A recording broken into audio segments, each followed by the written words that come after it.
Hi, in this video we'll be learning how to upload videos to YouTube. Sign into YouTube Creator Studio. Go to studio.youtube.com. Sign into your account.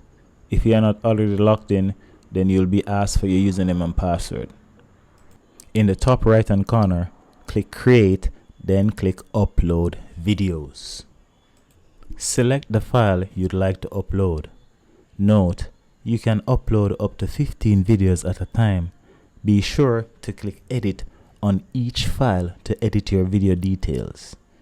If you close the upload experience before you finish choosing settings, your video will be saved as a draft on your content page.